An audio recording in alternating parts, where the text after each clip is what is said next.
పరిచయపడినారు. వారు కాగ్నిసెంట్ అనే సాఫ్ట్వేర్ కంపెనీలో వారు చక్కటి ఉద్యోగం చేసుకుంటూ మరి గాస్పల్ బాక్స్ అని ఒక చక్కటి వాట్సాప్ గ్రూప్ వారు రన్ చేస్తున్నారు.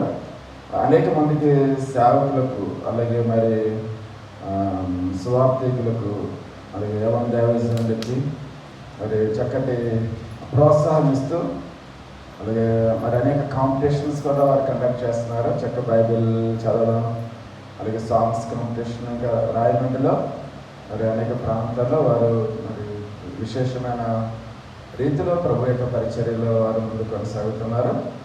మరి చప్పట్లు కొడుతూ వారిని మనం వాక్య సందేశంతో ప్రారంభించాం.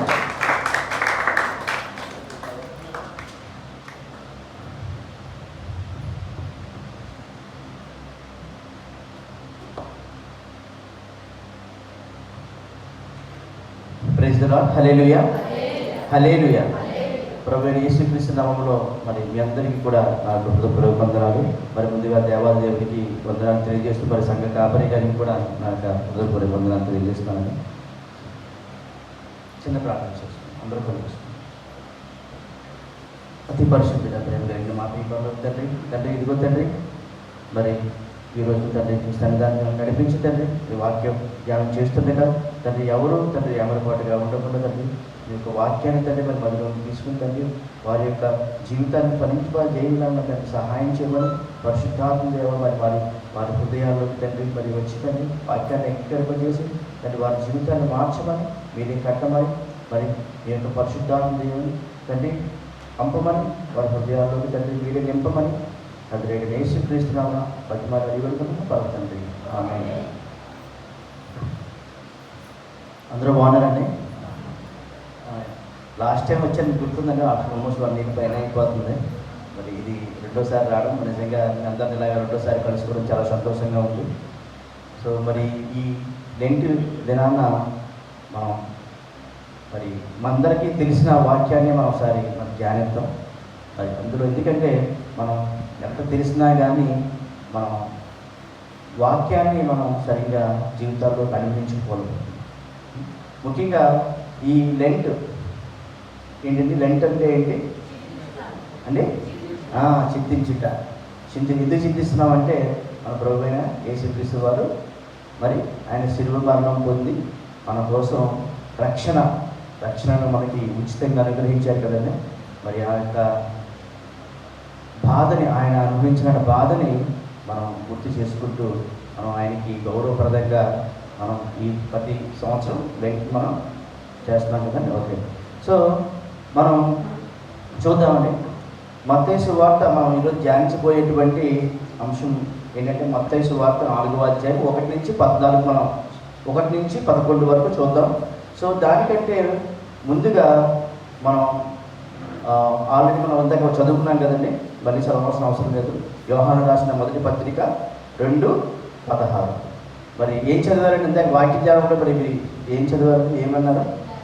శరీరాశ, నేత్రాశ, జీవపు డంబం. ఇదేనండి మనిషిని ఈరోజు ఏలుబడి చేస్తున్నాం ఏంటంటే ఇవే. మరి సాతాను ప్రతి ఒక్కరిని శోధించదండి.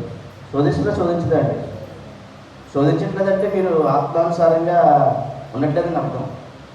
ఎందుకంటే యేసు ప్రభు గారినే బాప్తిసం తీసుకున్న తర్వాత శోధించలేదండి. మరి యేసు ప్రభు వారు బాప్తిసం తీసుకున్న తర్వాత ఆయన అరణ్యంలోకి ఆత్మాను రూపేణ మరి ఆయన కొనుక్కోబడినప్పుడు 40 రోజులు, అంటే సుమారు 40 రోజులు ఉపవాసం చేస్తున్నప్పుడు శాతాను శోధించడం లేదు చెప్పండి. 40 రోజులు ఉపవాసం చేస్తాం. అంటే దానికంటే ముందుగా మనం చూస్తే మరి మత్తయి సువార్త 3వ అధ్యాయంలో చివరి భాగంలో చదవక్కర్లేదండి. మత్తయి సువార్త 3వ అధ్యాయం చివరి భాగంలో మనం చూస్తే కనుక సరే ఒకసారి చదువుకుందాం. మత్తయి సువార్త 15వ అధ్యాయం చదవండి ఎవరైనా. మత్తయి సువార్త 3వ అధ్యాయం 15వ వచనం. నీతి యావత్తు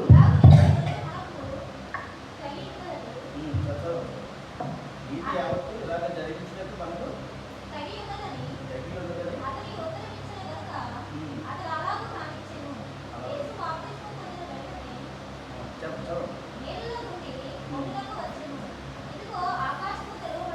దేవుని ఆత్మ పావురము వలె దిగి తన మీదికి వచ్చిన చూచెను. మరియు ఇదిగో ఈయనే నా ప్రియ కుమారుడు, ఈయన యందు నేను ఆనందించుచున్నానని ఒక శబ్దము ఆకాశం నుండి వచ్చాను. ఓకే, సో ఇక్కడ ఈ యొక్క సన్నివేశం చూస్తే కనుక మీకు ఏమర్థమైందంటే యేసుప్రభు వారు బాప్తిసం తీసుకుంటున్నారు కదండి. మరి యేసుప్రభు వారు బాప్తిసం తీసుకోవాలంటారా? అసలు బాప్తిసం ఏంటండి? బాప్తిసం అంటే ఏంటి?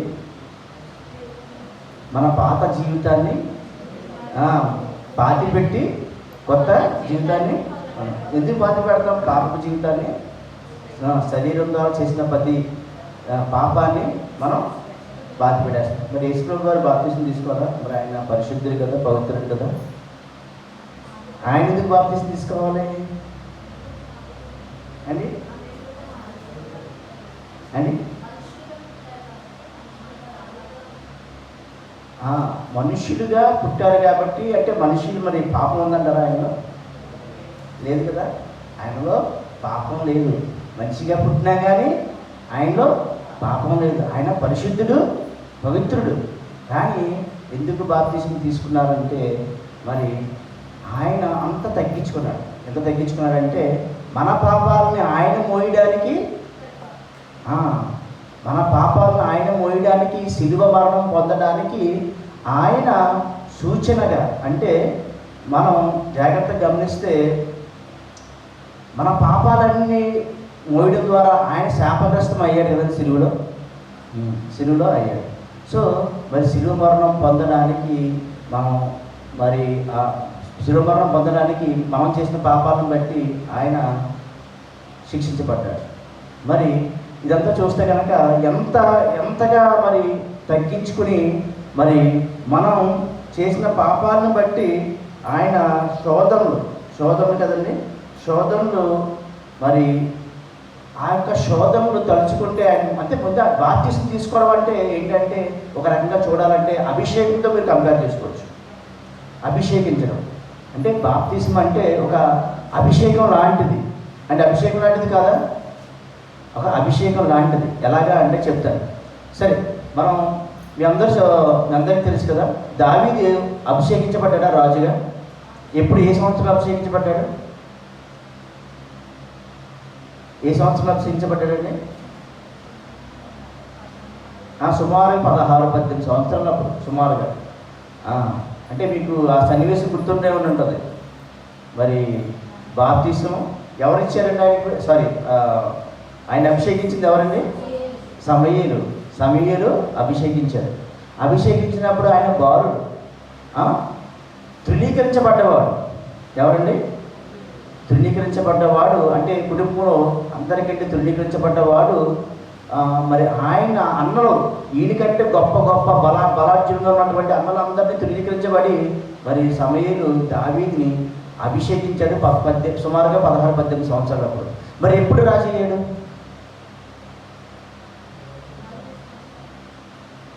40 సంవత్సరాలప్పుడు సుమారుగా. అంతే, సుమారుగా అంటే ఎన్ని సంవత్సరాలు పట్టింది?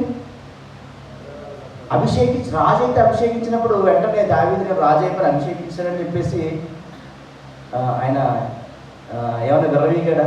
నేను రాజు అయిపోతాను అసలు మర్చిపోయి ఉంటాడు ఆ సంగతి. గులియత్ దగ్గరికి వెళ్ళినప్పుడు అప్పుడు తర్వాత మరి గొలియాతుని జయించిన తర్వాత అప్పుడు రాజుగా పట్టాభిషేకం జరిగింది కదండి. సో ఇదంతా చూస్తే కనుక అలాగే మనం బాప్తిసం అనేది కూడా ఒక అభిషేకం లాంటిది. ఈ మధ్యకాలంలో చాలా శ్రమలు ఉంటాయి. మరి దావీదుకు మరి అభిషేకం పొందినప్పుడు పట్టాభిషేకానికి మధ్యలో దావీదు ఎన్ని శ్రమలు ఉందండి? అంటే అభిషేకం తీసుకున్న వాళ్ళు ఖచ్చితంగా శ్రమ ఉంది. ఓకే, ఇప్పుడు మనం బాప్తిసం గురించి మాట్లాడుకుంటున్నాం. యేసుప్రభు వారు ఎందుకు బాప్తిసం తీసుకున్నారనేది మనం చూస్తున్నాం కదా. మరి ఎందుకంటే మనందరం పాపులే కదా, మనుషులకి అందరం పాపులే. ఆయన నరావతారిగా వచ్చినా కానీ శరీరం కలిగి ఉన్నాడు కనుక ఆయనలో పాపమైతే లేదు, కానీ పాపులతో సమానంగా ఎంచుకున్నాడు, గుర్తింప చేయబడి. ఎందుకంటే మన పాపాలను మోయడం కోసం అండి. మన పాపాన్ని మోయడం కోసం ఆయన పాపులతో సమానంగా దీనుడిగా ఎంచుకున్నాడు. మీకు అర్థమవుతుందండి? దీనుడిగా అంటే మీరు ఇప్పుడు దావీదు ఎలా అయితే తృణీకరించబడ్డాడో అంత తగ్గింపు జీవితం జీవించాడో మీరు మీరు ఆ యొక్క మరి సమయంలో ఆ సంఘటనలు అంతా చదివితే మీకు అర్థమవుతుంది పాత నిబంధన గ్రంథంలో. మరి ఇప్పుడు మనం యేసుప్రభు వారు బాప్తీసం ఎందుకు తీసుకున్నారు అంటే మరి ఆయన తగ్గించుకున్నాడు. ఏం చేస్తున్నాడు? తగ్గించుకున్నాడు. సరే, మరి ఇప్పుడు అభిషేకం, మరి ఎందుకు అభిషేకం అంటే ఎందుకు అభిషేకం? మన పాపాలని తీసివేసి ఆయన రాజ్యాన్ని నెలకొల్పాలి. దానికంటే ముందుగా ఆయన చిత్తానుసారం ఏంటి? మనందరికీ కూడా రక్షణ రావాలి. ఆ రక్షణ వచ్చిన తర్వాత తండ్రి ఇచ్చినటువంటి రాజ్యాన్ని భూమి మీద నెలకొల్పాలి. మీకు అర్థమవుతుందండి? అంటే యేసు ప్రభు వారు రాజుగా ఏం చేయాలి? రాజుగా ఈ యొక్క లోకాన్ని జయించాలి. మీకు అర్థమవుతుందండి? ఫైనల్గా అది ఈ మధ్యగా రాజుగా జయించాలంటే రాజ్యంలో ఎవరు ఉండాలి? రాజు ఉండాలి. కరెక్ట్గా చెప్పారు. తర్వాత రాజ్యంలో ఇంకెవరు ఉండాలి? రాజు ఉండడానికి యేసు ప్రభు వారే రాజు. ఇంకా నెక్స్ట్ ఎవరు ఉండాలి? ఎవరు ఉండాలండి? ప్రజలు ఉండాలంటే ఎవరు? మనమే. ఆ ప్రజలు ఎవరు? మనమే. అంటే ముందుగా చూసుకుంటే రాజ్యానికి కావాల్సింది రాజు, ప్రజలు. మరి ఇప్పుడు రాజు పట్టాభిషేకం రాజుగా అవ్వాలి. అలాగే ప్రజలు కూడా. మరి ఈరోజు చూస్తే కనుక ఆయన రాజ్యం ఉందా? చెప్పండి. యేసు రాజ్యం ఉందా? ఉందన్న వాళ్ళు చేయొద్దండి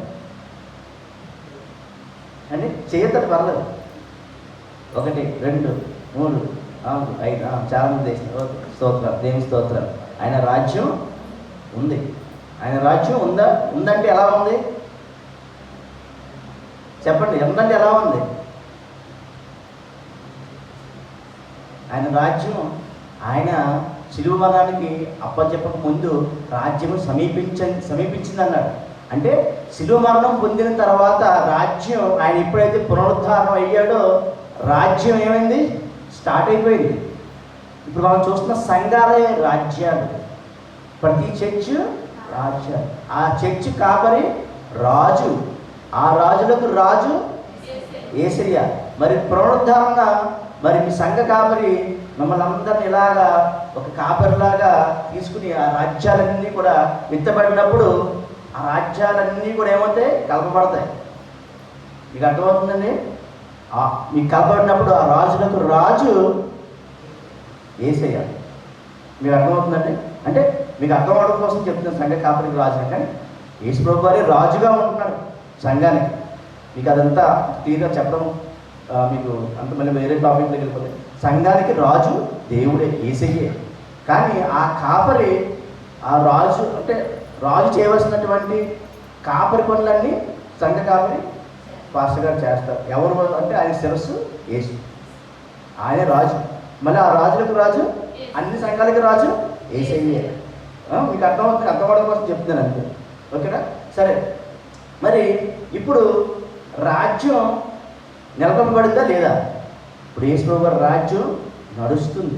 ఎవరైనా ఊహించుంటారా? యేసుప్రభు వారు చనిపోయిన తర్వాత ఆయన రాజ్యం వస్తుందంటే మరి ఈ రోజున కొన్ని వేల ప్రపంచంలో అధిక శాతం ఎవరండి? క్రైస్తవులు. ఎప్పుడున్న రాజ్యం మరి ఎవరిదే? ఇంకా క్రైస్తవులదే కాదా? క్రైస్తవులదే. కానీ ఇది ఎలా జరిగింది అంటే ఒక్క రోజున జరగలేదు కదా. ఇన్ని సంవత్సరాలు పట్టిందండి. ఎంతమంది హతసాక్షులు అయ్యారు కదండి? ఎంతమంది హతసాక్షులు అయ్యారు. అయినా సరే ఆయన రాజ్యం స్లోగా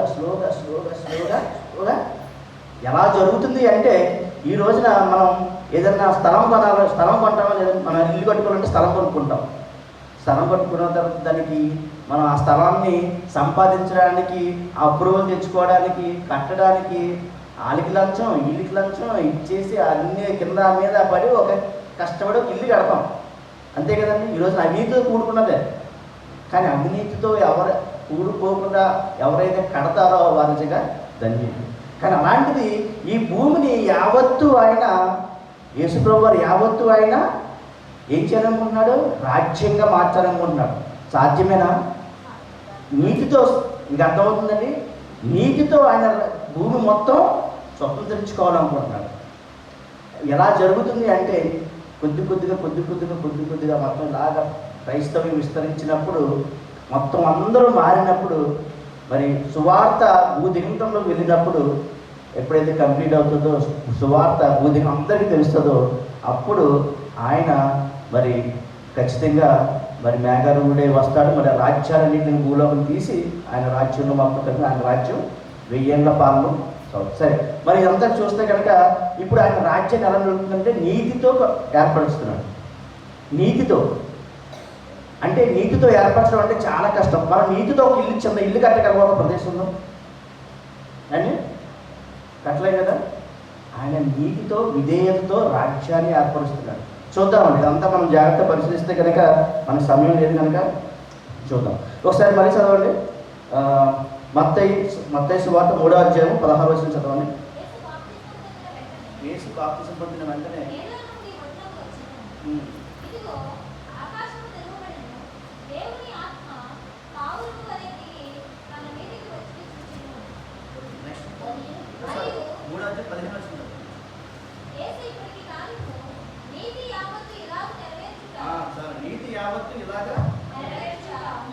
మీకు ఏమర్థమైంది చెప్పండి? ఆయన బాప్తిసం తీసుకోవడానికి కారణం ఏంటనుకున్నారు? నీతి యావత్తు నెరవేర్చుటకు. మీకు అర్థమవుతుందండి, ఆయన పాపి కాదు బాప్తిసం తీసుకోవడానికి. నీతి యావత్తు నెరవేర్చాలి. నీతి యావత్తు నెరవేర్చాలంటే దాని అర్థం ఏంటనుకున్నా? నీతి ఎలా నెరవేరుతుంది చెప్పండి. ఇప్పుడు మీకు ఆల్రెడీ చెప్పేశాను. ఇప్పుడు చెప్పండి, నీతి ఎలా నెరవేరుతుంది అండి? దేవుని రాజ్యం, ఆయన రాజ్యం ఏర్పడుతుంది. ఆ రాజ్యం ఎలా ఏర్పడుతుందంటే నీతి ద్వారా ఏర్పడుతుంది. ఆ రాజ్యం ఉన్నటువంటి ప్రజలు ఎవరు ఉండాలి? నీతిమంతులై ఉండాలి. దానికి అందరూ నీతిమంతులా చెప్పండి?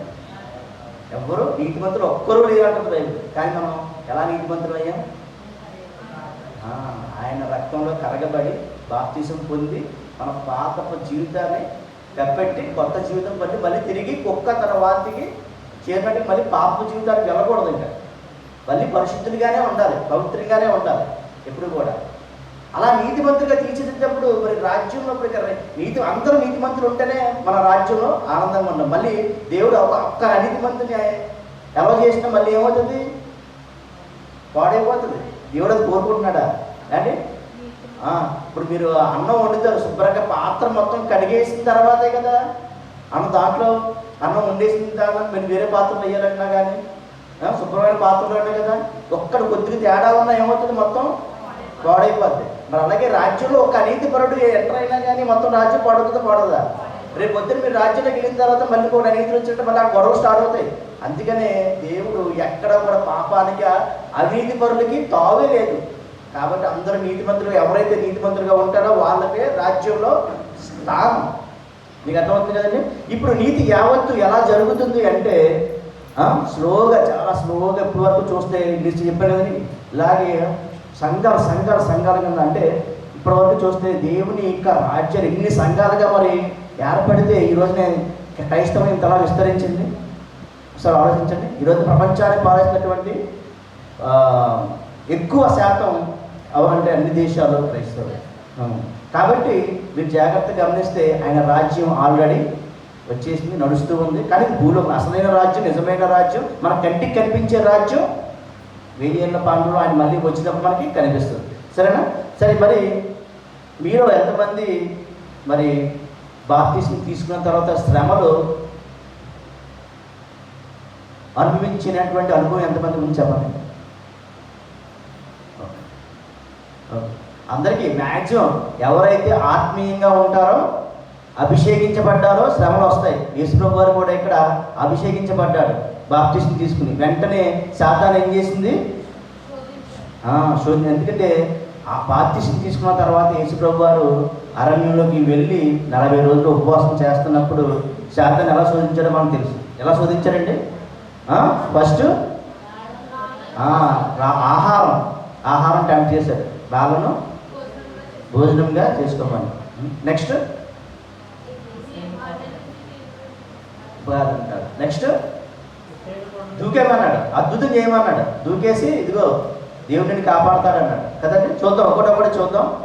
మరి నెక్స్ట్ తర్వాత మూడోదిగా ఆయన సాగిపడి నన్ను ఆరాధించి నన్ను నమస్కరించి రాజ్యాన్ని మొత్తం ఇచ్చేస్తాడన్నాడు. దేవుని కుమారుడు అయితే అది అయిపోయిందండి. ఎందుకు దూకు అద్భుతం చెప్తారు, ఒకటొకటి పరిశీలిద్దామండి ఒకసారి. మరి మత్తయి సువార్త 4వ అధ్యాయము త్వరగా ఎవరు చదువుతారు చెప్పండి. 1 నుంచి 11, 1 నుంచి 11 త్వరగా చదవండి.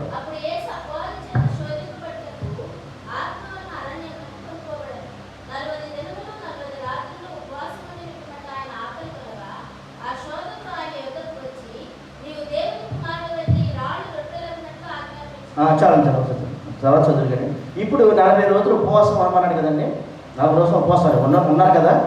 ఈ 40 రోజుల ఉపవాసం బైబిల్లో మనకి ఎంతమంది కనబడతారు? మీరు ఉపవాసాలు ఉన్నారు కదా, చాలా మందికి తెలిసిందే. ఎంతమంది ఉపవాసాలు ఉన్నారు ఇప్పుడు 40 రోజులు ఉన్నవాళ్ళు అని? మోషే ఇశ్రాయేలు కోసం 40 రోజులు ఉన్నారు. నినివే పట్టణస్తులు 40 రోజులు పట్టణం నాశనం అయిపోతుందని యోనా చెప్పినప్పుడు నినివే పట్టణస్తులు 40 రోజులు ఉన్నారు. అలాగే మరి నెక్స్ట్ చూస్తే ఏలియా, యెజబెలుకి భయపడి ఏలియా తన ప్రాణాన్ని కాపాడుకోవడానికి 40 రోజుల ఉపవాసం ఉన్నాడు. ఇప్పుడు యేసు ప్రభు వారు ఎన్ని రోజులు ఉన్నారు? 40 రోజులు. ఒక గొప్ప అద్భుత కార్యం మనం జీవితంలో, అంటే అద్భుత కార్యం అంటే ఇక్కడ దాని అర్థం ఏంటంటే, అద్భుతం అంటే ఏదో అలా అద్భుతం జరగడం కాదు, కానీ ఒక గొప్ప కార్యం మన జీవితం జరగాలంటే 40 రోజులు ఉపవాసం ఉండి ఖచ్చితంగా మనం దేవుడిని యథార్థంగా ఉంటే కనుక కార్యం జరిగి తీరుతుంది. కానీ మనం ఏం చేస్తామంటే ఉపవాసం ఉన్నప్పుడు మనం టెంప్ట్ అయిపోతాం ఆహారానికి, ఇంకా మనం చూద్దాం, అవన్నీ చూద్దాం. సరే, మరి ఈ 40 రోజులు మనం లెంట్లో నిజంగా అసలు లెంట్ అనేది బైబిల్లో ఉందా? లేదు కదా. మరి లెంట్ ఎంత చేస్తున్నాం బైబిల్లో లేకుండా? చెప్పండి అండి, ఎందుకు చేస్తుంది చెప్పండి. సరే, మత్తయి సువార్త 9:14 నుంచి 15 చదవండి.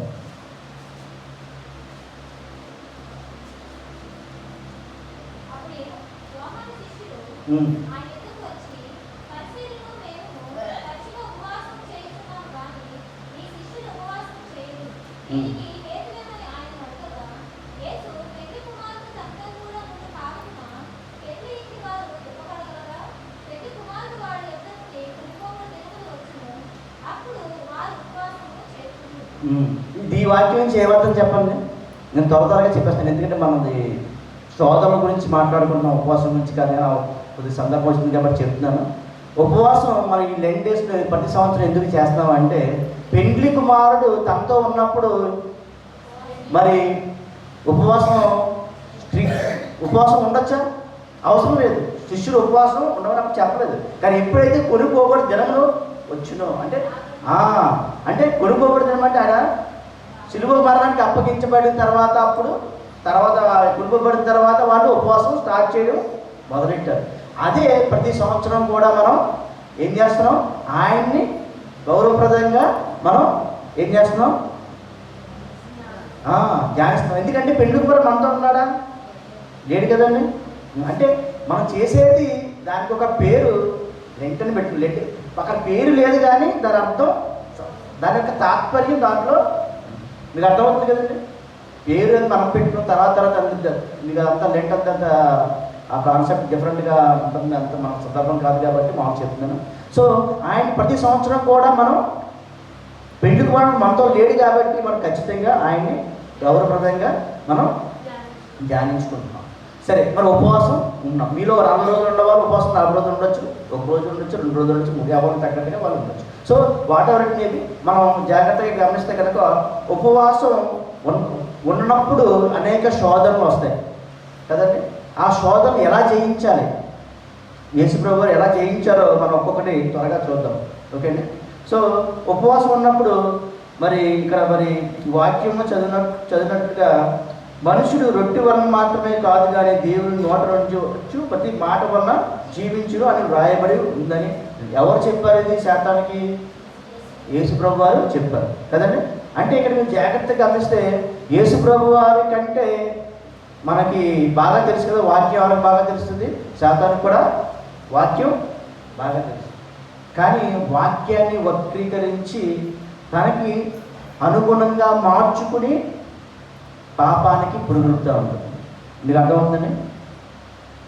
ఈ రోజున క్రైస్తవ్యంలో చాలామంది వాక్యం సరిగ్గా ధ్యానించక సాతాను ఏం చేస్తుందంటే దేవుని వాక్యానుసారంగానే చూపిస్తూ మాట్లాడుతూ వారిని పాపంలో పడవేస్తుంది. కాబట్టి మనం ఏం చేయాలంటే బైబిల్ బాగా క్షుణ్ణంగా పరిశీలించాలి. ఇప్పుడు ఆత్మ ఖడ్గం, దేవుని యొక్క ఆత్మ ఖడ్గం యేసు ప్రభు వారు ఆయన వెంటనే ఎక్కడి నుంచి తీశారంటే వాక్యాన్ని, ఆయన కూడా వాక్యమైన దేవుడికే వాక్యాన్ని చూపించింది శాతాను. మరి వెంటనే సమాధానం దేవుడు ఏం చెప్పారండి? చదివారు కదా. మరి అది చూస్తే కనుక యేసు ప్రభు వారు ఎక్కడి నుండి రెఫర్ చేశారంటే కనుక ద్వితీయోపదేశ కాండము 8:3 చదవండి సార్.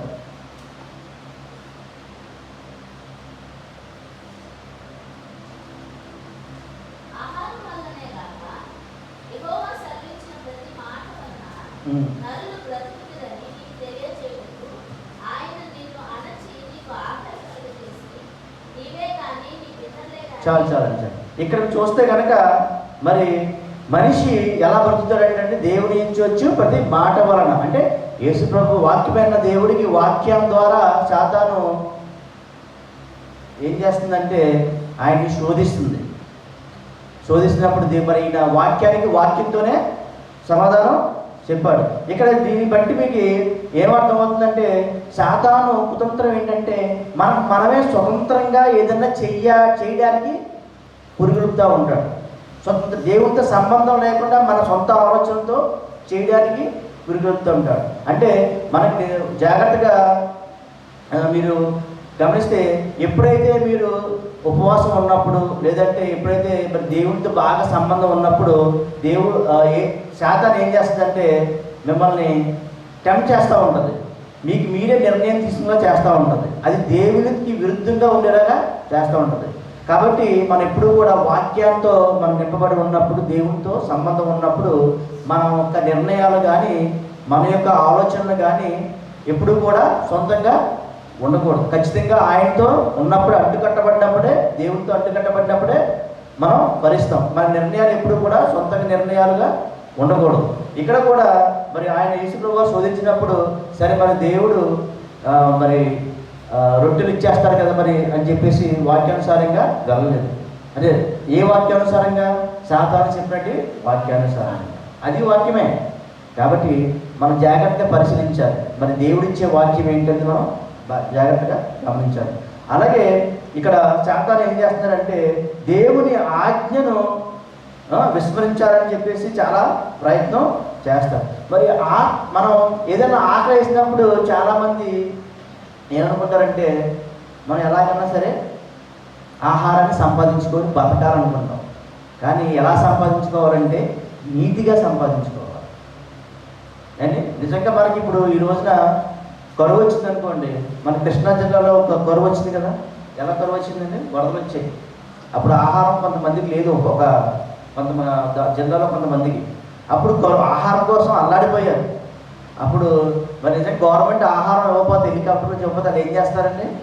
దొంగిలించేస్తారా పక్కల దగ్గర? అలాంటి సందర్భాల్లో కూడా మనం ఎలా ఉండాలంటే నీతిగా మనం సంపాదించుకోవడానికి ప్రయత్నం చేయాలి. అంటే నీతి తప్పకూడదు. నీతి తప్పకుండా ఆహారాన్ని మనం సంపాదించుకోవాలంటే దాని అర్థం ఏంటంటే మనం చేస్తున్న ఉద్యోగాలు కానీ పనిపాట్లలో కానీ మనం నీతిగా జీవించాలని అర్థం. ఎక్కడ కూడా నీతి తప్పకూడదు. ఆ నీతి తప్పకుండా మనం మన ఆహారాన్ని మన జీవనోపాధిని మనం కొనసాగించుకోవాలి. అలాగా మనకి శోధనలు వస్తూ ఉంటాయి. అంటే యేసు ప్రభు వారికి వచ్చినాయంటే క్రైస్తవులుగా మనకి అలాంటి శోధనలు ఖచ్చితంగా వస్తాయి. కాబట్టి మన యొక్క జీవనోపాధిలో మనం ఎప్పుడు కూడా నీతి తప్పకుండా మనం యథార్థంగా ఉండాలి. మరి ఒక ఆహారం అంటే నీళ్ళు విషయంలో కూడా అంతే. ఆహారం అంటే దాని అర్థం నీళ్ళు, ఆహారం అని తినేది ఏదైనా సరే నీతి కోసం. యేసు ప్రభు గారిని చూస్తే కనుక రొట్టె కంటే నీతి కోసం ఆకలి కొన్నాడు, నీళ్ళ కంటే ఎక్కువగా విధేయత చూపించి దప్పికొన్నాడు. కానీ ఆయన చనిపోలేదు.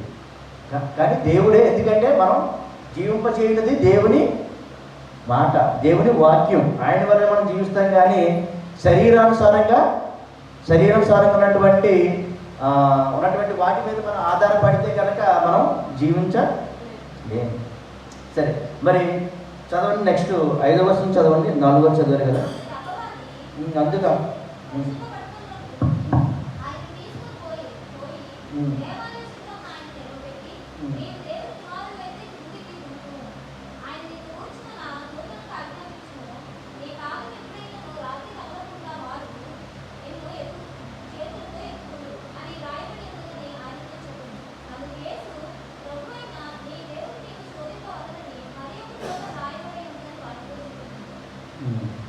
సరే, మరి ఇక్కడ మళ్ళీ శాతాన్ని ఎలా శోధిస్తుందండి? ఎక్కడ తీసుకెళ్ళిందండి? పరిశుద్ధ పట్టణంలో ఉన్నటువంటి దేవాలయం శిఖరం మీదకి తీసుకెళ్ళిపోయింది. శిఖరం మీదకి తీసుకెళ్ళి ఎందుకు తీసుకెళ్ళింది? శిఖరం మీదకి అక్కడికి ఎందుకు తీసుకెళ్ళాలి? ఎత్తుగా ఇంకేం లేవంటారా? కొండ రాళ్ళ నుంచి దూకాక సరిపోతుంది.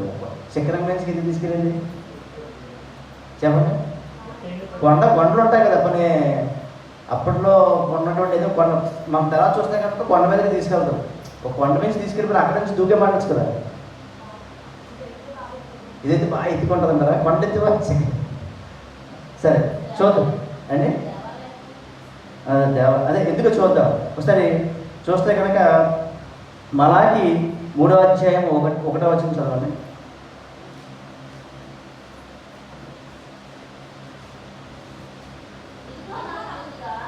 అండి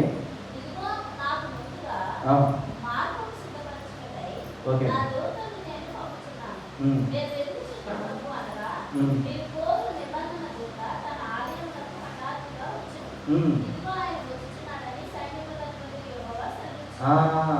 ఇక్కడ ఏంటంటే వాక్యం ఎలా రాసింది? వాక్యంతో చెప్తున్నాడు. శాతాన్ ఏం చెప్తున్నాడు? వాక్యంతోనే చెప్పి దూకేమని చెప్తున్నాడు. ఎందుకు చెప్తున్నాడు అంటే వాక్యంలో రాసి ఉంది. ఇశ్రాయేలు ఏం నమ్ముతున్నారంటే ఎవరో దేవుడు ఎలా వస్తారంటండి? ఎలా వస్తారంట? దేవుడు ఎలా కనబడతారంట? దేవుడు ఈ రోజున ఇశ్రాయేలు కూడా యేసుప్రభు వారిని నమ్మలేనటువంటి వారు చాలా మంది ఉన్నారు. మనందరూ తెలుసు కదండి. ఇశ్రాయేలు యేసుప్రభు వారిని నమ్ముతారా? చాలా అతి కొద్దిగా, చాలా చాలా చెప్పాలంటే పర్సెంటేజ్ చాలా తక్కువ.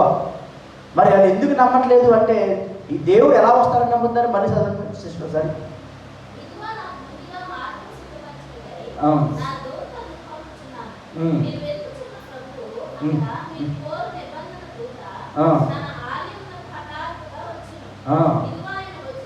చాలండి. తన ఆలయంలోకి హఠాత్తుగా వచ్చును అంటే ఏంటి?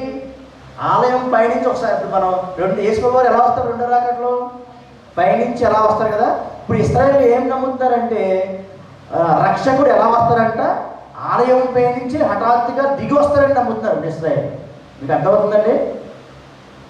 అంటే అక్కడ ఎలా టెంప్ట్ చేస్తున్నారంటే యేసుప్రభు వారిని దూకేమని ఆలయం నుంచి నువ్వు ఇలా దూకేస్తే ఇప్పుడు నిన్ను దేవుడని నమ్ముతారు కదా, నువ్వు పడిపోవు. ఇశ్రాయేలు నిన్ను దేవుడని నమ్ముతారు, నువ్వు పడిపోవు. ఒకవేళ పడిపోవాలనుకుంటే ఏమవుతుందని చెప్పాడు? పడిపోవాలనుకుంటే ఏమవుతుందని చెప్పి చదివారు కదా. రాతికి తగలకుండా, మళ్ళీ ఇది కూడా వాక్యమే, ఆయన పాదం తగలకుండా ఈ దూతలు చేతితో పట్టుకుంటాడనే వాక్యం ఉందండి. అది కూడా మరి కీర్తన గ్రంథము టైం లేదు కనుక కీర్తన గ్రంథం 31వ అధ్యాయము 11-12లో ఉంటుంది. సో మీరు అలా చూస్తే కనుక ప్రతిదీ వాక్యంతోనే శాతాను సమాధానం చెప్తున్నాడు.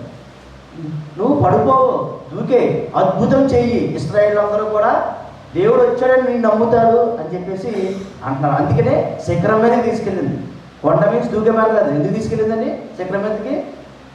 దేవుడిగా కనపరుచుకుని నువ్వు దూకేసినా నువ్వేమవుతుందో దూతలు పెట్టి పట్టుకుంటారు అని చెప్పేసి వాక్యం అప్పుడు వాక్యంతో చెప్తుందిగా. నిజంగానే అది నిజముగా ఉన్నటువంటి నిజమేగా. కానీ యేసు వారి వాక్యం ఉన్న దేవుడు ఆత్మకత్వం, ఆయనకి ఆత్మ, మరి ఆయనలో ఉన్నటువంటి పరిశుద్ధాత్మను, ఎందుకంటే మరి బాప్తిసం తీసుకున్న తర్వాత ఎవరు వచ్చారండి? పరిశుద్ధాత్మ దేవుడు ఆయన మీద దిగొచ్చాడు కదా. మరి దిగొచ్చిన తర్వాత, అభిషేకించిన తర్వాత, మరి ఈ శోధన వచ్చిన తర్వాత వాక్యాన్ని ఎలాగా ఎదుర్కోవాలో వాక్యంతోనే సమాధానం యేసు వారు చెప్తారు. చూద్దాం. మరి దానికి ఆన్సర్ మీరు చూస్తే కనుక ద్వితీయోపదేశకాండము 6:16 చూసినట్లయితే చదవండి ఎవరన్నా.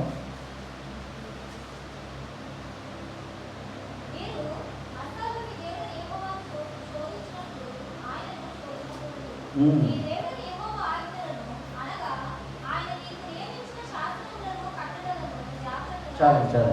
ఇక్కడ మనం ఏం చేయకూడదంటే దేవుణ్ణి శోధించకూడదు. ఇక్కడ మనం చూస్తే చాలామంది ఈ రోజున మనకి ఏదైనా శ్రమలు వస్తే ఏం కోరుకుంటాం? అద్భుతాలు. తండ్రి ఈ శోధన ఒక గొప్ప అద్భుతం చేసి ఈ శోధన వెంటనే తీసేది తండ్రి, అంతే కదండి? అదేనే కదా కోరుకుంటాం. అద్భుతాలు జరగాలని కదా కోరుకుంటాం.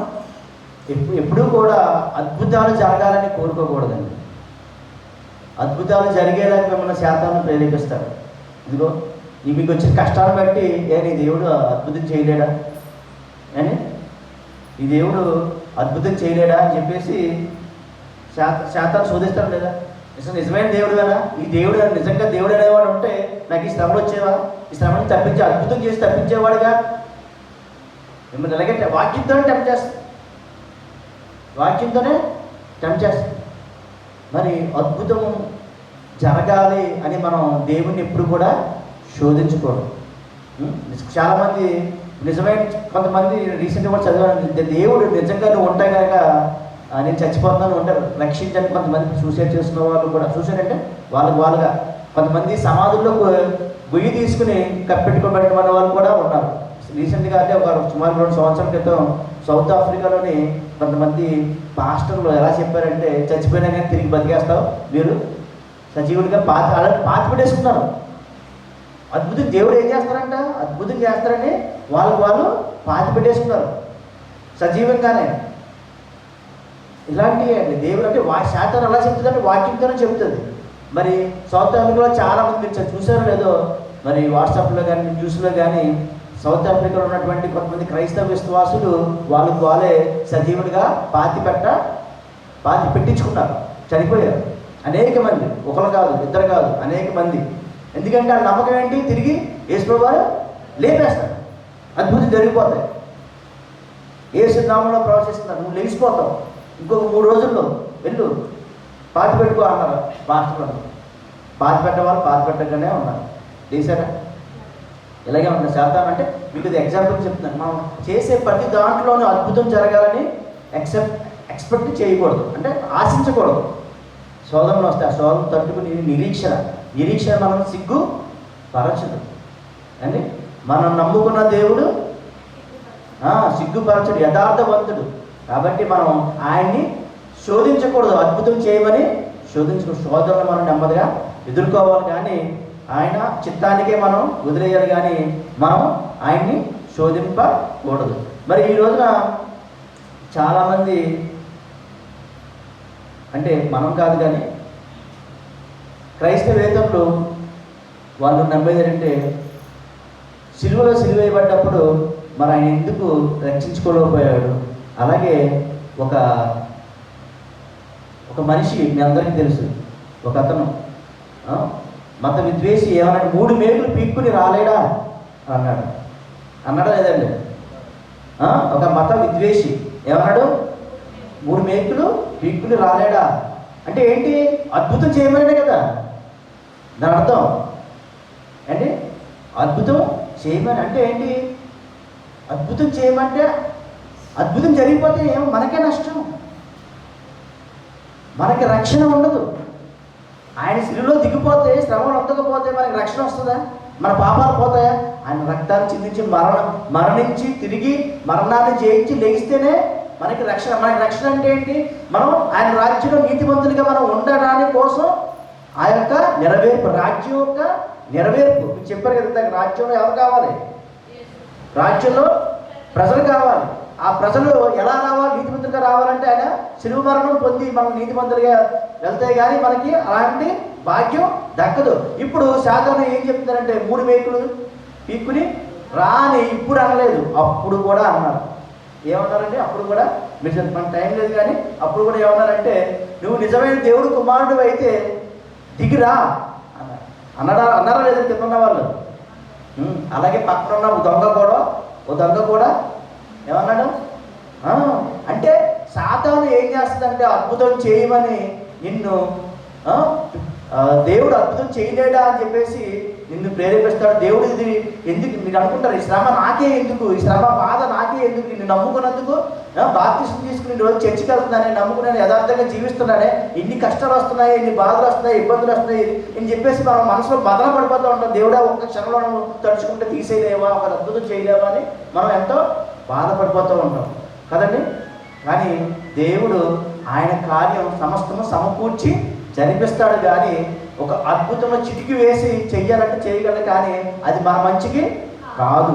కాబట్టి మరి ఎప్పుడు కూడా అద్భుతాలు వెంటనే జరగాలని వెంటనే అయిపోవాలని ఎప్పుడు కూడా మనం కోరుకోకూడదు.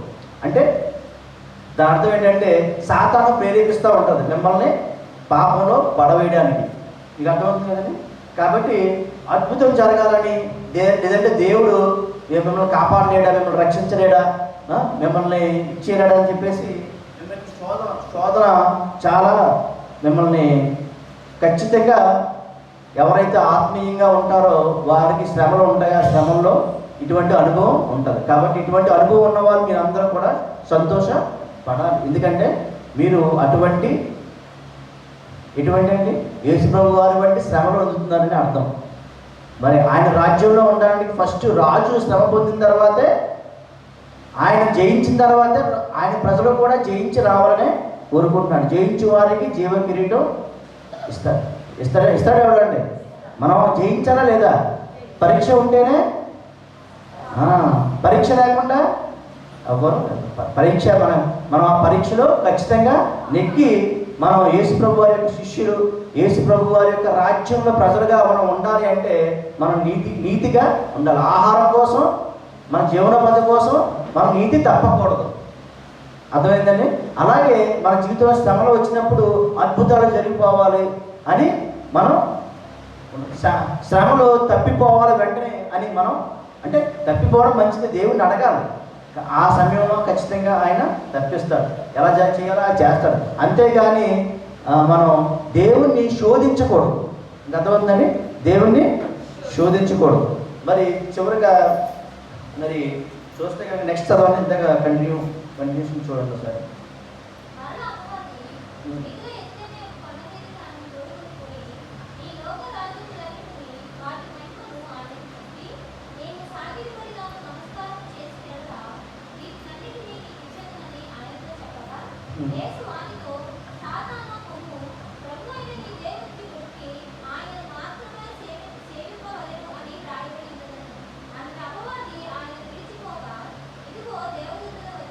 చాలు. ఇప్పుడు నెక్స్ట్ మూడోసారి ఏం చేసిందండి? యేసుక్రీస్తుని ఇప్పుడు ఎత్తి అనుకోండి ఇప్పుడు ఎందుకు అవసరం? ఇందాక దూకం వెళ్ళినప్పుడు మీకు శిఖరం ఎందుకు అవసరమో అర్థమైంది కదండి. ఎందుకంటే ఆయన పైనుంచి ఇలా దూకేస్తాయి కనుక ఇశ్రాయేలు అందరూ కూడా మరి దేవదూతలు అలా పట్టుకున్నప్పుడు ఇశ్రాయేలు అందరూ కూడా దేవుడు వచ్చారని నమ్ముతారు. కానీ మనకి రక్షణ ఉండదా? ఆయన అద్భుతం చేసి దేవుడు అయిపోవాలనుకోలేదు. మరణం పొంది మనకు రక్షణ ఇచ్చి ముందు ప్రజలను ఏర్పరచుకోవాలి. సమస్తము నీతి యావత్తు జరిపించాలి. జరిపించిన తర్వాతే ఆయన రాజుగా అవ్వాలి. అంటే నీతి యావత్తు అంటే ఈ యొక్క భూమిలో ఉన్నటువంటి సమస్త జనులని ఆయన రాజ్యంలో చేర్చుకోవాలి అంటే మరి నీతిని నెలకొల్పి నీతి ద్వారా ప్రజల్ని గెలుచుకోవాలి. ఆయన రక్షణ మనకి ఇవ్వాలి. అంతేగాని అలా దూకేసి శిఖరం నుంచి దూకేసి రాజుగా అయిపోతే మనకి రక్షణ అందరం పాపంలోనే ఉంటాం, రక్షణ ఉండదు. అలాగే మరి సిలువ మరణంలో కూడా సిలువలో తప్పించుకున్న వెంటనే వచ్చేసినట్లయితే మనకి రక్షణ దొరుకుతుందా? ఆయన రాజుగా ఉన్నంత మాత్రం రాజులో ప్రజలు లేకపోతే రాజ్యం ఉంటుందా? రాజ్యం అంటారా దాన్ని? ఆయన ఏం కోరుకుంటున్నాడంటే మనల్ని ఈ యొక్క ఆయన ఇచ్చిన జీవితం మనం నిత్య జీవితం అనుభవించాలని, మనం ముసలం అయిపోకూడదని, చనిపోకూడదని, నిత్యం యవ్వనంగా ఆనందంగా ఉండాలని. అంతే కదండి. మన యొక్క పోరాటం అంటే ఏంటి? ఎందుకంటారు? నిత్యం ఆనందంగా యవ్వనంగా ఉండాలనే కదా మన బాధ అంతా. ఈరోజు మనం చూస్తే కనుక పెద్దవాళ్ళైన అందరూ మన జీవితాలు ఎలా ఉన్నాయమ్మా చెప్పండి ఒకసారి. కనురెప్పపాటి జీవితం చిన్నప్పటి నుంచి ఇప్పటివరకు ఎంత చిటికలో గడిచిపోయిందో లేదు చెప్పండి. కనులు మూసి మనకు తెలిసినప్పుడు గడిచిపోయింది కదా లేదండి. అంతే. మనకి 70-80 సంవత్సరాల కోసం ఈ జీవితం కోసం మనం ఆరాటం. కానీ మనం నిజమైన ఆరాటం ఎలా ఉండాలంటే నిత్య జీవితం పొందుకోవడం కోసం ఆరాట పడాలి. అటువంటి ఆరాట పడాలంటే మనం ఖచ్చితంగా శోధనలు వస్తాయి. ఆ శోధనలు ఎదుర్కోవాలి, జయించాలి. కాబట్టి మనం ఎప్పుడు కూడా శోధనలు వచ్చినాయని మనం బాధపడకూడదు.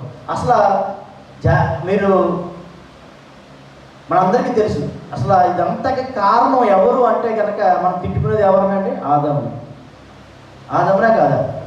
ఆదామా అప్పుడు నువ్వు ఆ పండు తినకుండా ఉండంటే మాకు ఈ కష్టాలు వచ్చాయి కాదు, అంతే కదండి, ఈ శ్రమలు వచ్చాయి కాదు కదా. మేము నిత్యం యవ్వనంగా ఆనందంగా ఈ భూలోకంలో అసలు చావు అనేది లేకుండా ఆనందంగా నిత్యం జీవించే వాళ్ళం కాదు.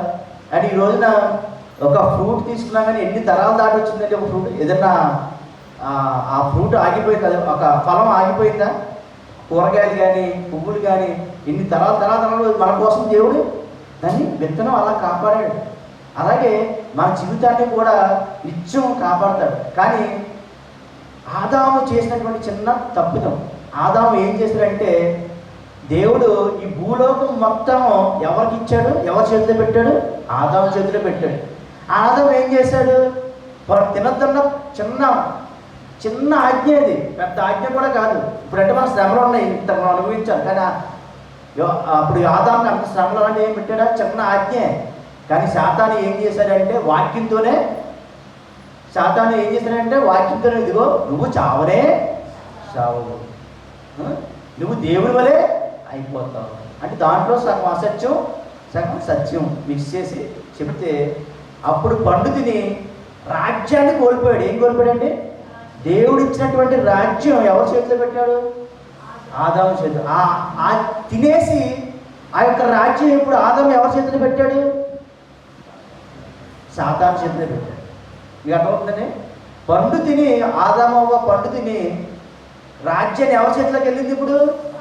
అందుకే ఈ రోజు మన ఈ లోకంలో మనకు బాధలు, ఇబ్బందులు, ఇన్ని కష్టాలు.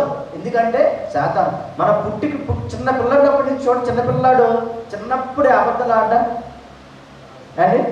అరే నువ్వు తిన్నావంటే లేదు తిన్నాడు. అరే నువ్వు తీసావంటే లేదు నేను పాడు చేయలేదు. ఎవరు చెప్పారు? ఎవరు నేర్పించారు? చిన్నప్పుడు మీరు అబద్ధాలు ఆడమని నేర్పించారు పిల్లలకి. ఎలా వచ్చినాయి ఆ లక్షణాలు? ఈ రోజున చిన్న పిల్లలకి అబద్ధాలు, చిన్నప్పటి నుంచి అబద్ధాలు, కొట్లాట్లు, ఏడిపించడాలు, ఇలా రకరకాల ఇవి శాతాను లక్షణం. మనిషిలో ఉన్నటువంటి లక్షణాలు శాతాను ద్వారా వచ్చి మనల్ని పాపులుగా మార్చేసింది. అందుకే మనం ఎప్పుడు కూడా పాపం చేసినప్పుడు మనతో పాటు శాతాను లక్షణాలతో పాటు మనకి దైవ లక్షణాలు కూడా ఉన్నాయి.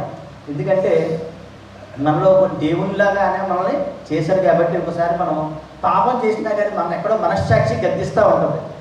అదే పరిశుద్ధాత్మ దేవుడు. మనం ఎప్పుడైతే మనం పరిశుద్ధాత్మ దేవుడు పొందుకుంటామో అది గద్దిస్తుంది గద్దేవదండి, గద్దిస్తుంది.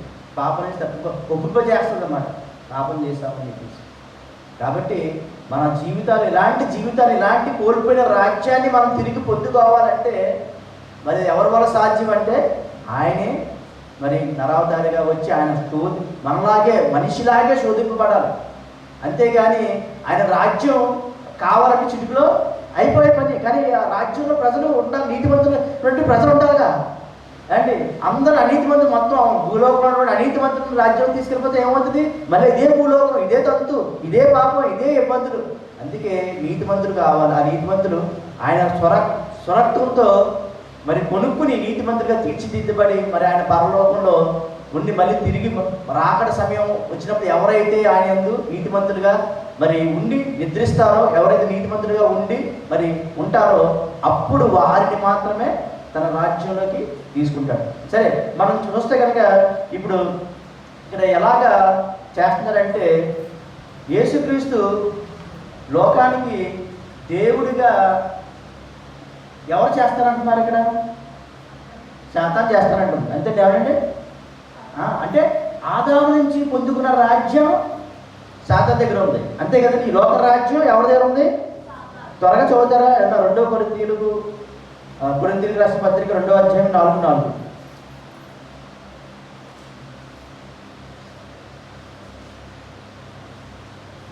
లేదంటే మీరు ఇంటికి చదవండి. యుగ సంబంధమైన దేవత.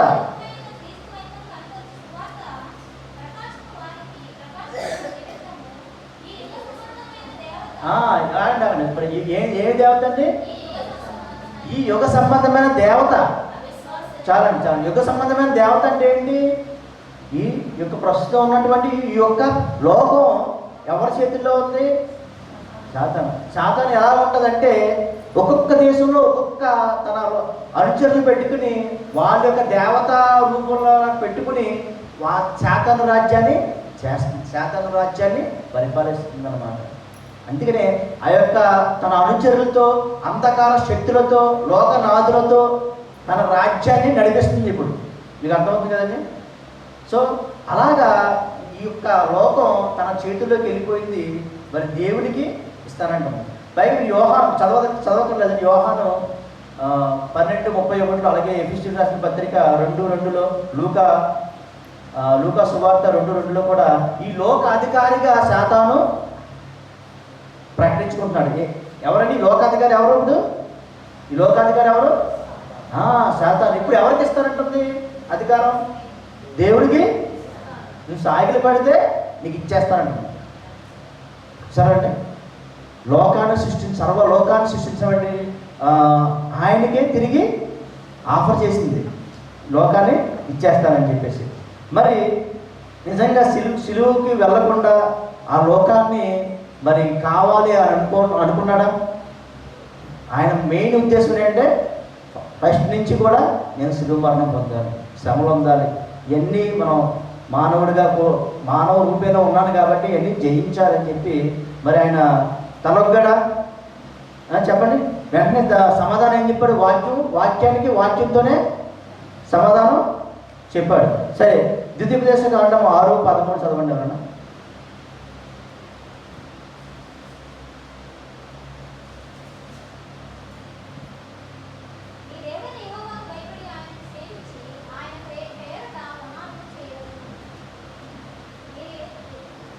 ద్వితీయోపదేశకాండము 6:13.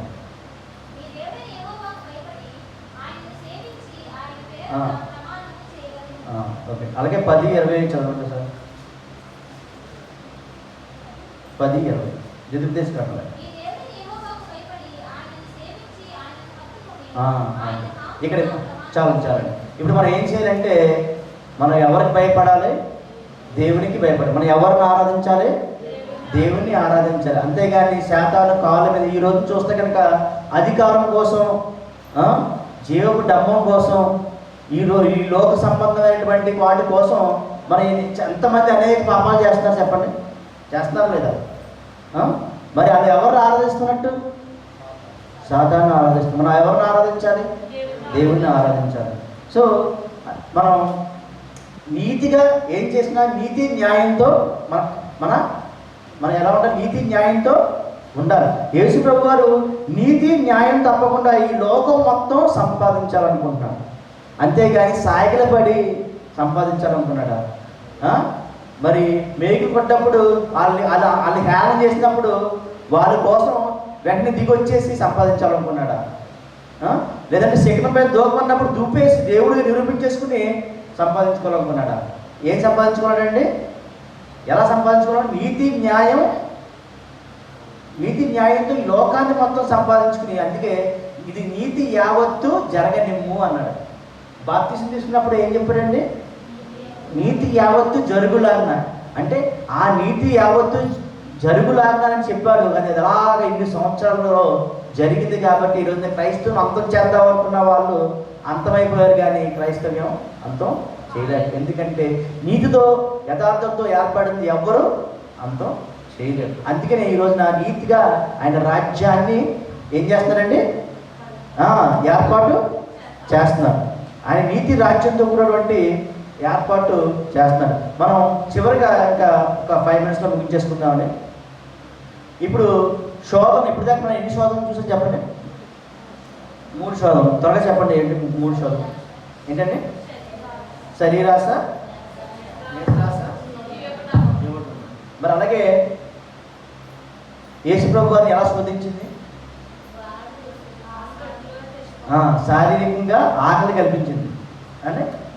నెక్స్ట్ ఇంకొక శోధన అంటే వ్యక్తిగత, చెప్పాలంటే వ్యక్తిగత లాభం కోసం ఒక ఆకర్షణ. అంటే నువ్వు దేవుడు అద్భుతం చేసి దేవుడిగా చూపించుకో అంటే ఆకర్షణ అనమాట. మీకు ఎలాంటి ఆకర్షణ అంటే అది కూడా దేవుడిగా నిన్ను చూపించుకుని దేవుడిగా చూపించుకుని మొత్తం అందరినీ కూడా నీ వైపు తిప్పుకో అని చెప్పి, అప్పుడు నువ్వు అక్కడ నీ రాజ్యాన్ని ఏర్పరచుకోమని చెప్పి ఒక ఆకర్షణ. అది 2వ శోధన యేసుప్రభు వారు. మరి 3వ శోధన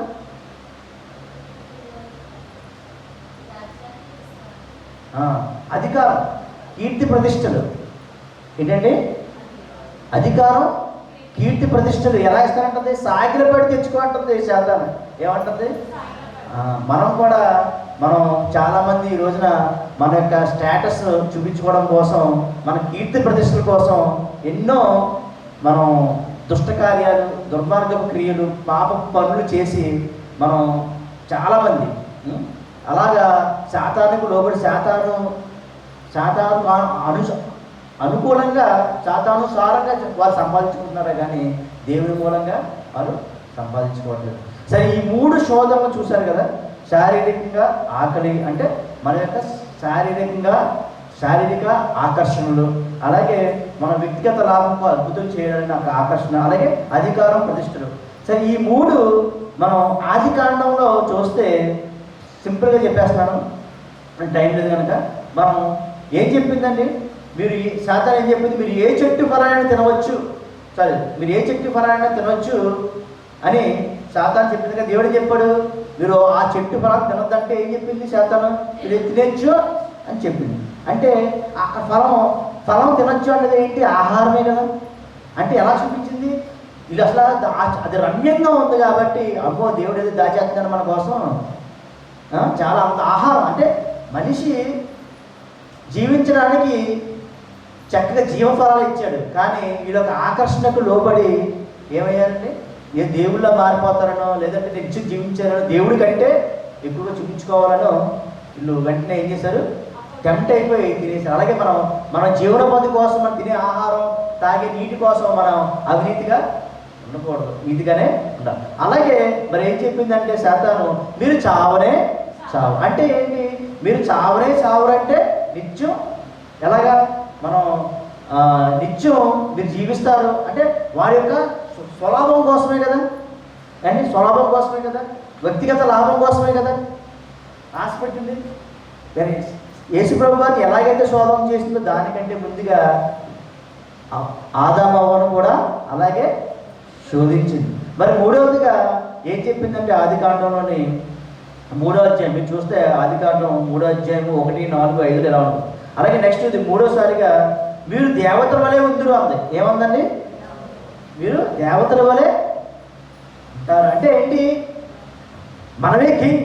అప్పటికే దేవుడు ఆల్రెడీ వాళ్ళిద్దరిని రాజ్య భూమి మొత్తం చేతిలో పెట్టి వాళ్ళిద్దరినే ఏం చేశారండి? కింగ్ అండ్ క్వీన్గా చేశాడు ఆదామని. పాప నిజంగా ఏమనుకున్నాడు? ఇంకా మాకు దేవుడు ఇంకా ఏదో అంటే ఇవ్వలేదు, ఇంకా దాన్ని పొందుకోవాలన్నటువంటి అత్యాశ, అధికారం, కీర్తి ప్రదర్శనల కోసం ఏం చేశారు?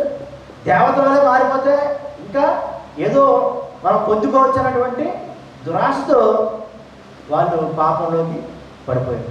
అలాగే మరి ఈ యొక్క 3 సందర్భాన్ని కూడా 1 యోహాను 2:16 మళ్ళీ ఒకసారి చదవండి.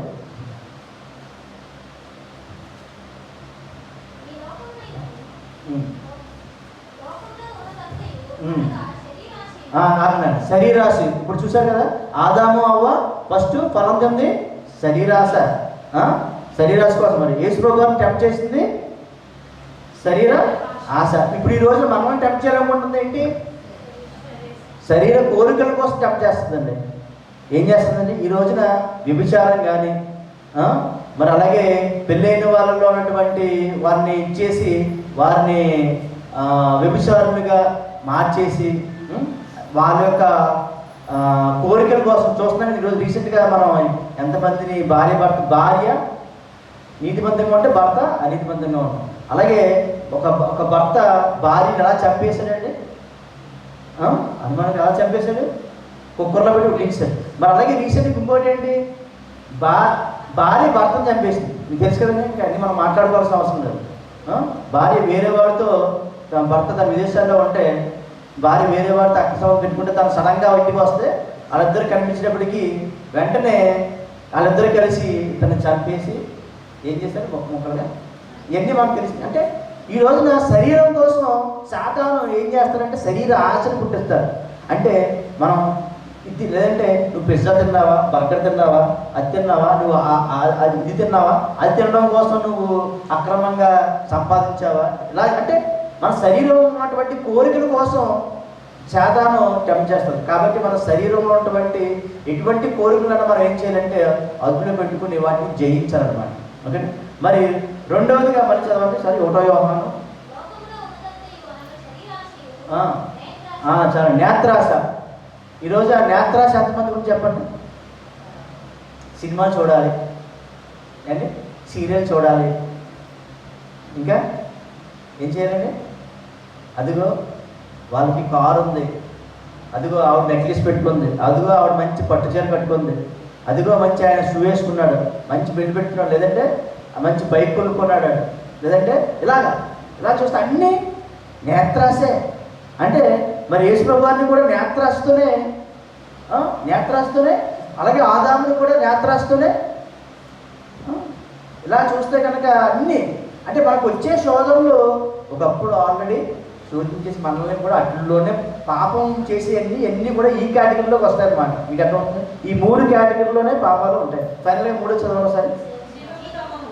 జీవకుటుంబం ఏంటంటే అండి, ఇదిగో నేను గొప్పగా సార్, మా ఆయన ఎమ్మెల్యే, మా ఆయన కలెక్టరు, డాక్టరు, లేదంటే మా ఆయన అమెరికాలో ఉన్నాడు, లేదంటే వాళ్ళ అబ్బాయి ఫారెన్లో చదువుకుంటున్నాడు, లేదంటే ఏంటంటే ఇలాగా చూస్తే, లేదంటే వాళ్ళ పిఎం గారు తాలూకంట, లేదంటే మా ఆయన జడ్జి, అంటే ఇవన్నీ చూస్తే అధికార దక్పదం, అంటే అధికారం కోసం లోకాన్ని జయించడం, అంటే ఇలాంటివన్నీ చూపిస్తూ ఉంటుంది అనమాట. అంటే ఇవన్నీ ఏ కేటగిరీలోకి వస్తాయి ఇప్పుడు, జీవము. అంటే సాతాను శోధనలన్నీ కూడా ఈ 3లోనే ఉంటాయి. జాగ్రత్త, ఈ 3గా ఇవి ఎవరైతే ఈ 3 జయిస్తారో వాళ్ళ రాజ్యంలో ఆయన ఏం చేస్తారంటే ఆయన రాజ్యంలో నిత్య రాజ్యంలో వారు ఉంటారు అన్నమాట. మరి అందుకనే దేవుడు బాప్తిసం పొంది మరి పాపులతో సమానంగా గుర్తించుకుని శోధనను జయించి నీతి యావత్తు నెరవేర్చుకుని ఆయన రాజ్య భూలోకాన్ని స్వతంత్రించుకోవాలనుకుంటున్నాడు. నీతి యావత్తు నెరవేర్చి భూలోకం స్వతంత్రించుకోవాలంటే 1 రోజులో అయ్యే పనా, 2 రోజులు అయ్యే పనా, 3 రోజులు అయ్యే పనా, 1 సంవత్సరం, 2 సంవత్సరాలు, ఎన్ని సంవత్సరాలు పట్టిందండి ఈ రోజున క్రైస్తవం నిలబడడానికి? ఎన్ని సంవత్సరాలు పట్టింది చెప్పండి. అంటే ఈరోజు మనం ఎక్కడ ఉన్నామంటే ఈ రోజున మనం మరి చివరి దినాల్లో ఉన్నాం. మనం మరి చివరి దినాల్లో శాతాన్ని ఎలా శోధిస్తుందంటే అనేక రకాలుగా శోధిస్తుంది.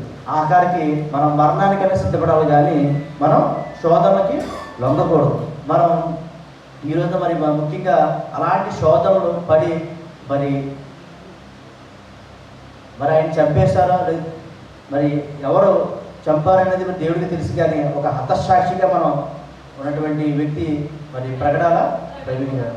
మరి ఈ సందర్భంలో మనం ఖచ్చితంగా మనం గుర్తు చేసుకోవాలి. ఎందుకంటే ఆయన చేసిన సేవ మామూలు సేవ చాలామందికి తెలియదు. అంటే నాకు కూడా అంత చేశాను తెలుసు, కానీ అంత పెద్ద సువార్త చేసేంత మందిని సంపాదించుకున్నాడు, ఇంతమంది మంచి కార్యాలు, అంత అన్ని ఆత్మలు సంపాదించుకున్న సంగతి మనందరికీ ఈ మధ్య కాలంలోనే తెలిసింది. సో మరి ఏదేమైనా కానీ ఆయన రాజ్యంలో మళ్ళీ మనం ఆయన దగ్గరికి వెళ్ళేటప్పుడు యేసుప్రభు వారు ఖచ్చితంగా మరి మనల్ని కూడా అలా ఆహ్వానించుకుని మనం కూడా అనేక మందిని ఆత్మను నడిపించే విధంగా మనం ఉండాలి చర్చిలో. అంతేగాని మనం స్వలాభం కోసం ఇవన్నీ మనం చెప్పుకునే అన్నింటి కోసం మనం అలా ఉండకుండా మనం ఏం చేయాలండి, నీతిని వెతకాలి, అలాగే రాజ్యాన్ని మల్టిప్లై చేయాలి. ఏం చేయాలండి, రాజ్యం భారం ఎవరిని పెట్టాడు? ఇప్పుడు రాజ్య భారం అందరూ ఎవరిని పెట్టాడు? రాజ్యంలో ఉన్న వాళ్ళ మీదే. ఇప్పుడు మీరు నశించుకోకూడదు, మీ పక్కోళ్ళు నశించుకోకూడదు. మనందరం నిత్యం యవ్వనంగా ఆనందంగా ఉండాలంటే పక్కోళ్ళకి వెళ్ళి అమ్మ నీతిగా బతుకు, యథార్థంగా బతుకు, యేసుప్రభువుని నమ్ముకు, నీతిమంతుగా తీర్చిదిద్దబడతావు. మరి మనం ఏం చేయాలి? సువార్త చెప్పి వారిని కూడా చేర్చుకోవాలి. మరి మీలో ఎంతమంది చేర్చుకుంటున్నారు చెప్పండి? మీలో ఎంతమంది చేర్చుకుంటున్నారు? సువార్త చెప్పి చుట్టుపక్కల కానీ, సువార్తకి ఇంటి మీరు చేస్తున్న పనిలోని కానీ, మరి మీ యొక్క రాజ్యంలో మరి అనేక మందిని చేర్చుకుంటే మనకి ఏమిస్తాడంటే, రాజ్యంలో మనకు గొప్ప అధికారాలు ఇస్తాడు. ఆయన రాజ్యంలో ఏమిస్తాడు? గొప్ప అధికారాలు ఇస్తాడు. ఈ రోజున మరి ప్రకటనల ప్రవీణ్ గారు ఆయన చనిపోవడం ద్వారా సువార్త ఎలా వెళ్తుందో తెలుసండి. చాలా చాలామంది తెలుసుకుంటారు ఎవరు ఆయన ఏంటి అని తెలుసుకుని, మరి నిజంగా అంతలాగా చేసినటువంటి మనిషి ఎందుకు చంపేస్తారంటే దేవుడి కోసం అంతలా నిలబడ్డాడు. ఎన్నో హెచ్చరికలు చంపేస్తామని ఎన్నో హెచ్చరికలు చేసినా కానీ మరి ఆయన దేవుడి కోసం చివరి క్షణం వరకు దేవుడి కోసం దేవుడి పనిలో వచ్చి సరిపోయాడు కదండి. ఒక విత్తనం చస్తే కానీ అది ఫలించదు. ఒక విత్తనం చస్తేనే ఫలిస్తుంది కదండి. ఒక విత్తనం చస్తే ఏమవుతుంది? మొక్క అవుతుంది, వృక్షం అవుతుంది, ఫలిస్తుంది, అనేక ఫలాలు ఇస్తాయి. ఈ రోజున మరి ఆయన మరి చనిపోవడం, మన రాజమండ్రిలో చనిపోవడం ఒక విషాదకరం. అలాగే అట్ ది సేమ్ టైం ఏంటంటే అట్ ది సేమ్ టైం ఒక ఆనందించే విషయం కూడా. ఎందుకంటే ఆయన అక్కడ చనిపోయి విత్తనంగా చచ్చి అనేక మంది ఆయన వలె లేవనెత్తబడాలి. హల్లెలూయా. మరి మీలో ఎంతమంది లేవనెత్తబడతారు చెప్పండి? మీలో ఎంతమంది లేవనెత్తబడతారు? ఎంతమంది సువార్థికులుగా ఆయనగా తయారయ్యి మరి అనేక మందిని మరి చర్చికి నడిపించి జీవ కిరీటాన్ని పొందుకునేటట్లుగా మనం అందరం కూడా మనం పాటుపడదాం. మరి ఈ అవకాశం ఇచ్చినటువంటి పాస్టర్ గారికి మరి వందనాలు తెలియజేసుకుంటానండి. మరి క్షమించండి, కొద్దిగా సమయం ఎక్కువైంది. చిన్న ప్రార్థన చేసి తెలుసుకుంటాం. సర్వశక్తి మంతుడా, సకల కార్య సంబోధుడా, ఆది సంబోధుడా, ప్రేమ కలిగిన మా ప్రియ పరలోక తండ్రి, మీకే మహిమ ఘనత ప్రభావం చెల్లించుకున్నాం ఆయన తండ్రి. ఇదిగో తండ్రి, మరి విన్న వాక్యాన్ని బట్టి తండ్రి మాకు తండ్రి ఎలా శోధనను ఎదుర్కోవాలో, ఎలా శోధన జయించాలో, అటువంటి తండ్రి శోధన వచ్చినప్పుడు మేము ఎలాగ తండ్రి ఉండాలో తండ్రి ఇప్పటి వరకు విన్న వాక్యాన్ని బట్టి తండ్రి మా జీవితం ప్రబలంగా తండ్రి మేము వాటిని ఎదుర్కొని మా జీవితాన్ని మార్చుకుని నీతి యావత్తు తండ్రి మరి మీ నీతి యావత్తు మేము నెరవేర్చలాగిన ప్రతి ఒక్కరికి కూడా తండ్రి పరిశుద్ధాత్మ దేవుని తండ్రి మీ యొక్క పరిశుద్ధాత్మ దేవుని వాళ్ళ హృదయాలను పంపించండి. వారి జీవితాన్ని మార్చమని, మరి వారికి ఉన్న ప్రతి అవసరాలు తీర్చమని తండ్రి. ఇదిగో తండ్రి, మీరు రాజ్య వ్యాప్తిలో ప్రతి ఒక్కరిని కూడా తండ్రి వాడుకుని మరి తండ్రి నూరంతలుగా తండ్రి ఫలింపజేసి అనేక మందిని తండ్రి మీ నిత్య జీవితంలో తండ్రి మరి వారు నడిపించేటువంటి గొప్ప భాగ్యాన్ని, బాధ్యతను ప్రతి ఒక్కరు నెరవేర్చేలాగా సహాయం చేసి నడిపించి దీవించి ఆశీర్వదించమని నజరేయుడైన యేసుక్రీస్తు నామమున బ్రతిమలాడి అడిగి వేడుకుని పొందుకున్న మా ప్రియ పరలోక తండ్రి ఆమేన్. చక్కగా వాక్య పరిచయం జరిగించిన సహోదరులకి సన్నదాల గురించి మా కుటుంబాల గురించి ప్రత్యేక వందనాలు తెలియజేస్తున్నాను. దేవుడు వారిని మరింతగా మరి దేవుని సేవలు ముందుకు ఆమె. ఈరోజు ఇంకా సభ ధ్యాన కూడిక ప్రసాద్ గారు వారి కుటుంబం ఏర్పాటు చేసుకున్నారు. వారి కుటుంబం గురించి ప్రార్థన చేసిన తర్వాత ఇక ప్రార్థన ఆశీర్వాదం తీసుకుందాం. మరి అలాగే మరి రేపు విశ్రాంతి దినం ఉదయం 8:30కి ప్రార్థన ప్రారంభమవుతుంది. మరి ప్రతి వారు కూడా సమయాన్ని పాటించవలసిన మనవి చేస్తున్నాను. మరి తొందరగా వస్తే తొందరగా వాడచ్చు, లేట్గా వస్తే ఇంకా లేట్ అంటే సాయంత్రం 6:30 అంటే 7:10